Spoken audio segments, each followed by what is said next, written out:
मातोश्री अंगणात नितेश राणेंचे फलक झळकले। नितेश राणे यांच्या वाढदिवसानिमित्त समर्थकांनी बॅनरबाजी केली आहे। हिंदू गब्बर आणि वस्ताद असा उल्लेख या फलकांवरती करण्यात आलेला आहे। तर मातोश्री कलानगर परिसरातून आमचे प्रतिनिधी संजय गडदेंनी आढावा घेतला। पाहुयात त्या ठिकाणची ही परिस्थिती।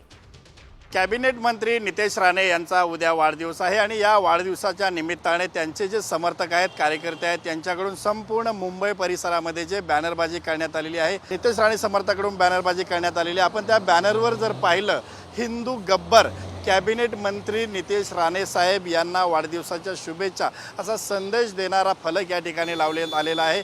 आणि आपण जर पाहिलं तर काही दिवसापासूनच, मागील अनेक महिन्यांपासून नितेश राणे हे आक्रमक होत हिंदू असेल किंवा इतर विषय असेल, हिंदू धर्माची बाजू मांडताना आक्रमक होत असल्याचं पाहायला मिळत होतं। आणि त्यानंतर कुठेतरी उद्धव ठाकरे यांच्याकडून देखील जे आहे ते नितेश राणे यांच्यावरती शिवसेनेच्या मेळाव्यात टीका करण्यात आली होती। त्यानंतर आज उद्या होणाऱ्या वाढदिवसानिमित्त समर्थकांकडून जी बॅनरबाजी करण्यात आलेली आहे, या बॅनरबाजीतून कुठेतरी एकीकडे शुभेच्छा देताना पाहायला जरी मिळत असलं तरी मात्र दुसरीकडे त्या बॅनरच्या माध्यमातून जे आहे ते राणे यांचे कट्टर राजकीय विरोधक असलेल्या उद्धव ठाकरे किंवा ठाकरे परिवाराला डिवचण्याचं जे काम आहे ते या बॅनरच्या माध्यमातून होत असल्याचं या ठिकाणी पाहायला मिळत आहे। कॅमेरा पर्सन अरविंद राव राणेसह मी संजय गडदे, साम टीव्ही न्यूज, मुंबई।